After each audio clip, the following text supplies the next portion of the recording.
साथियों, आज की वीडियो में कुछ हम आपको बहुत ज़रूरी सूचना देने वाले हैं कि अगर आपके पास बाइक है, चाहे वो कोई भी बाइक हो, ऐसा नहीं कि हीरो हो, होंडा हो, चाहे कोई भी बाइक हो, तो मैं एक चीज़ आपको बता देना चाहता हूँ कि जो हमारी पहली बाइकें आ रही थी,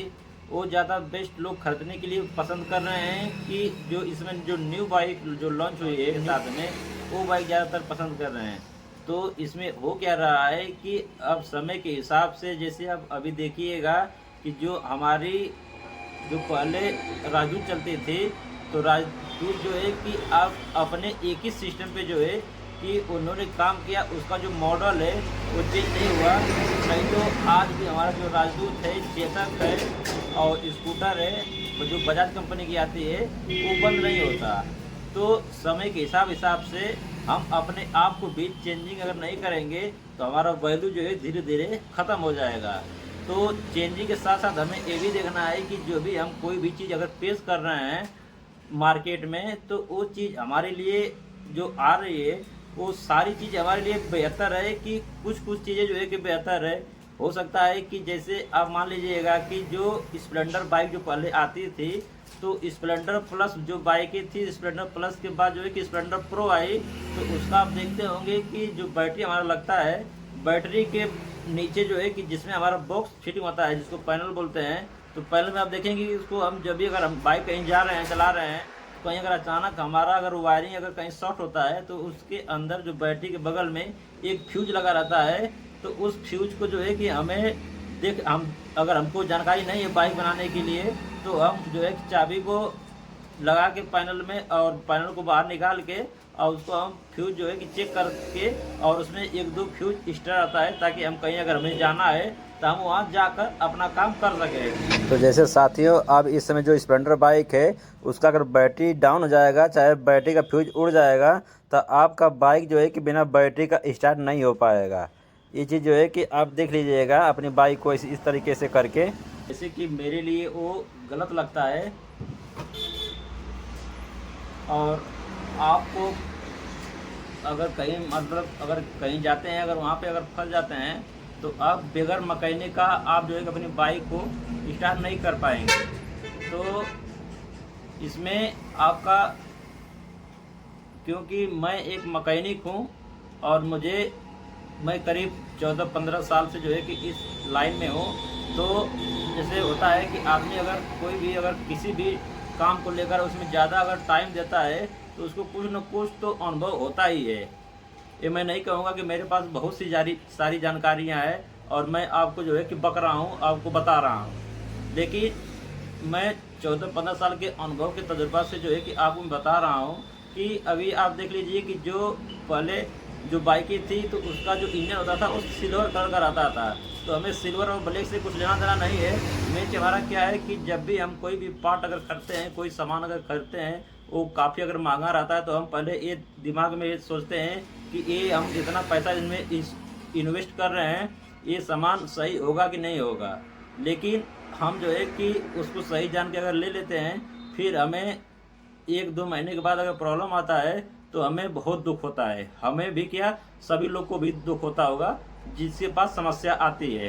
तो आप देखते होंगे कि जो न्यू बाइकें इस समय लॉन्च हो रही हैं, उसमें जो है कि पहले कार्बोरेटर था, तो कार्बोरेटर का सिस्टम जब अब हटा के वो फ्यूल इंजेक्टर से वो सेंसर द्वारा सब काम उसमें हुआ है कि अगर आप में उसमें अगर थोड़ा सा आपकी लापरवाही होगी, तो आपका जो है कि लंबा अमाउंट का खर्चा उसमें आ जाएगा। लंबा अमाउंट का जो है समझ सकते हैं कि उसमें आपका पार्ट जो है कि ख़राब हो सकता है। तो हालांकि मैं इसमें आपको उसके साथ साथ में आपको भी चेंज करना पड़ेगा कि जैसे पहले क्या था कि हम कहीं से ब्लैक में अगर पेट्रोल भरवाते थे, तो आपको वो काम हरगिज़ नहीं करना है। कभी भी आपको पेट्रोल जो है कि पेट्रोल पंप से ही लेना है, नहीं तो आप जो है कि आपकी बाइक जो है कि वो ख़राब हो सकती है। क्योंकि ऐसा मेरे साथ कई बार हुआ है। मेरे पास जो कस्टमर आते हैं वो बताते हैं कि भाई मेरे गाड़ी का जो है पेट्रोल ख़त्म हो गया था टंकी का, तो मैंने ब्लैक से जो है कि आधा लीटर 1 लीटर पेट्रोल डाला हूँ, तब से जाके ये सिस्टम मुझे क्रिएट करने को मिल रहा है। तो मैं यही सब जो है कि आप चीज़ को भी बताना चाहता हूँ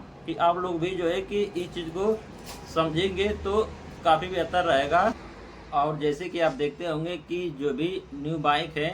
उसमें आप गौर कीजिएगा कि जो हमारा आगे का मोटर गार्ड लगता है, जो आगे व्हील के यहाँ आगे लगता है ऊपर का कवर, तो उस पर आप देखते होंगे कि ABS लिखा हुआ है। ABS मतलब क्या होता है, ये इसमें मैं गूगल के माप से आपको दिखा रहा हूँ। ABS जो है कि ये बता रहा है यहाँ से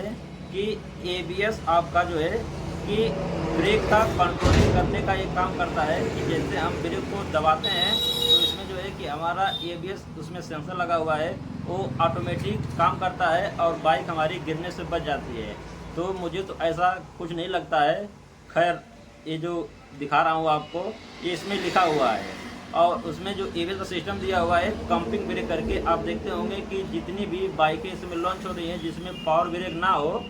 तो पावर ब्रेक ना होने की वजह से इसमें ड्रम वाली ब्रेक है, उसमें आप देखते होंगे कि आगे जो आगे का व्हील है वहाँ आपको 3 केबल मिलेगा। एक होता है हमारा मीटर केबल, और एक होता है फ्रंट का ब्रेक केबल, और एक होता है कि जैसे हम रियर ब्रेक दबाते हैं यानी कि पीछे वाला ब्रेक, तो हमारा उसी के हिसाब से जैसे हम पीछे वाला ब्रेक दबाते हैं तो उसी से आगे वाला भी ब्रेक का काम करता है, और जैसे पीछे वाला ब्रेक दबाते हैं तो आगे वाला ब्रेक फ्री हो जाता है। आप देखते होंगे अगर आपके पास अगर ABS मोटरसाइकिल होगी तो एक चीज़ जो है कि जब नई हम बाइक खरीद के लेके आते हैं तो 1 महीना तक चलाते हैं, 1-2 महीना तक ठीक रहता है, लेकिन जैसे थोड़ा सा बाइक पुरान होती है तो उस कंडीशन में क्या होता है कि जैसे हम ब्रेक मारते हैं तो आपको चूं चूं की आवाज़ सुनाई देती होगी। इस चीज़ को जो है कि आप गौर कीजिएगा, जब आप ब्रेक मारते हैं तो चूं चूं की आवाज़ करती होगी। तो उस कंडीशन में हम क्या करते हैं कि मैकेनिक पास जब जाते हैं तो हम जब उसको खुलवाते हैं, दिखते हैं तो हमारा ब्रेक शू जो ब्रेक लाइनर होता है वो सही होता है। तो उसमें सिस्टम ये बन जाता है कि जैसे हम पीछे वाला ब्रेक दबाते हैं तो जो उसका केबल का जो राउंडिंग होता है वो काफ़ी दूर होता है, तो हमारा आगे वाला ब्रेक जो है पूरी तरीके से दब नहीं पाता है। इसके लिए जो है उसमें वो स्लिप करता है, जब स्लिप करता है तो जाके वो चूं चूं करके आवाज़ करता है। और पहले वाला जो आप बाइक देख लेंगे, जो उसमें सिंगल ब्रेक लगा हुआ था, पीछे वाला ब्रेक मारेंगे तो पीछे वाला ब्रेक, और आगे वाला ब्रेक मारेंगे तो आगे वाला ब्रेक लगता है। उस कंडीशन में हमारा ब्रेक शू पूरा ख़राब होने के बाद भी चूं चां की आवाज़ नहीं करता था। साथियों, आप लोग सोचते होंगे कि मैं ये वीडियो किस लिए बना रहा हूँ, इससे इस वीडियो से मुझे क्या फ़ायदा होगा, क्या हेल्प मिलेगा। तो इस चीज़ को जो मैं पीछे बताया हूँ कि जो हमारा पैनल का जो स्क्रू है वहाँ पे हमारा 24 से ओपन होता था, ताकि हम कहीं रास्ते में अगर फंसते थे, हमारा बैटरी का जो फ्यूज होता है वो ख़राब होने के कारण हमारी बाइक जो है कि बंद हो जाती थी। तो उससे हम क्या करते थे कि बैटरी का जो फ्यूज होता है वहाँ से हम लगा के अपनी बाइक को स्टार्ट करके हमें जहाँ जाना होता है वहाँ हम जा सकते हैं। तो ये चीज़ जो है कि आप लोग ज़्यादा से ज़्यादा अगर कमेंट शेयर करेंगे तो हो सकता है कि कुछ चेंजिंग आपको देखने को मिले और कुछ परिवर्तन भी देखने को मिलेगा। और आप देखते होंगे कि जितनी भी स्प्लेंडर में 3 मॉडल इस बाइक आ गई हैं, तो उसमें जो हमारा डिजिटल जो मीटर वाला स्प्लेंडर है उसका मैं देख रहा हूँ कि हमारे गैराज में जो है कि करीब 8-8 हज़ार किलोमीटर चलने के बाद जो है कि क्लच प्लेट डाउन देखने को मिला, क्लच प्लेट ख़राब देखने को मिला हमें। और जो उसका टाइम इंजन होता है, इंजन से खनखनाहट की आवाज़ देखने को मिला, हमें उसको सही करना पड़ता है। जब हम किसी भी बाइक को अगर खरीद के लेके आते हैं तो हमें जो है कि 5 से 6 सर्विसिंग फ्री मिलती है, तो हम जाके जो है कि फ्री सर्विसिंग करवाते हैं। और 2-4 महीने चलाने के बाद जो है कि जब हमारी बाइक थोड़ा सा पुरान होती है तो उसके हिसाब से जो है कि हमारे इंजन में आवाज़ आना शुरू हो जा रहा है। तो आखिर में एक किसकी कमी है? तो ये चीज़ जो मैं आप लोग को बता रहा हूँ, ताकि इस चीज़ को जो है कि आप लोग अगर ज़्यादा से ज़्यादा शेयर करेंगे तो कुछ अगर आपको परिवर्तन मिलेगा तो इस चीज़ से जो है कि हमें भी फ़ायदा होगा और आप लोग को भी फ़ायदा होगा। आप लोग को फ़ायदा ये होगा कि जैसे आप 1 लाख की बाइक अगर लेके आएँ तो आप क्या सोचते हैं, आपके दिमाग में क्या रहता है कि हमने जो है कि 1 लाख 1.5 लाख का बाइक खरीद लिया है, तो हमारी जो बाइक है केवल हम उसको सर्विसिंग कराएँगे और 5 साल तक कोई टेंशन नहीं रहेगा, उसका इंजन से रिलेशन कोई सिस्टम नहीं रहेगा, हमें केवल सर्विसिंग कराना है, ऑयल डलवाना है और अपनी बाइक को चलाना है। लेकिन अगर उसी बाइक को हम 1-1.5 लाख के रुपए में अगर हम खरीद के लेके आते हैं और हमारी बाइक जो है कि 2-4 हज़ार किलोमीटर चलने के बाद अगर इंजन में काम आ जा रहा है, हमें फिर से इंजन खुलवाना पड़ रहा है, तो हमें आप लोग सोचते होंगे कि मैं अपनी पुरानी बाइक को ही ले लेता, तो जो काम हमें न्यू बाइक में करवाना पड़ रहा है ये काम हमें पुरानी बाइक में भी करवाना पड़ता है। तो हम क्यों नहीं अपना 1.5 लाख रुपया क्यों फंसाएं, हम जाके 30-40 हज़ार रुपये का सेकेंड हैंड बाइक खरीद लें। ये क्वेश्चन तो आपके दिमाग में ज़रूर आता है। तो इस चीज़ जो है कि फ्रेंड आप लोग जो है कि इस चीज़ को समझेंगे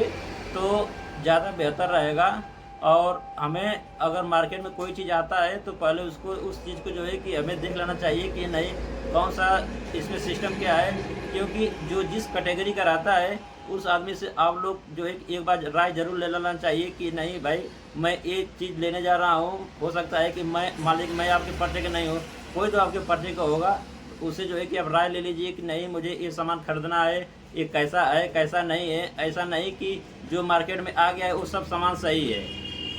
उसमें कुछ लोकल है, कुछ बढ़िया है, कुछ ख़राब है। ये सब चीज़ जो है कि मार्केट में जो है कि वो सेलिंग हो रहा है, तो उस हिसाब से जो है कि आपको चलना है। और मैं ज़्यादा वीडियो लंबा नहीं करूँगा फ्रेंड, और इतना देरी मेरे वीडियो पर आप टाइम दिए, थैंक यू। तो वीडियो को फ्रेंड अगर नए हैं तो वीडियो को लाइक सब्सक्राइब जरूर कर दीजिएगा, क्योंकि मैं एक मैकेनिक हूँ।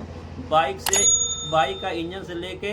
वायरिंग डिटेल और कौन सी बाइक मार्केट में ज़्यादा चल रही है, कौन सी बाइक में ज़्यादा प्रॉब्लम हमें देखने को मिल रहा है, कौन सी बाइक लेके जो है कि बोल रहे हैं कि नहीं मैं तो ये बाइक लेके फंस गया, मुझे बाइक नहीं लेनी थी, मुझे वो बाइक लेनी थी। तो ये सारा क्वेश्चन रहता है। मैं अगर सारा डिटेल देने लगूँ तो वीडियो काफ़ी लंबा हो जाएगा। तो फ्रेंड अब मिलते हैं नेक्स्ट वीडियो में, तब तक के लिए थैंक यू सो मच।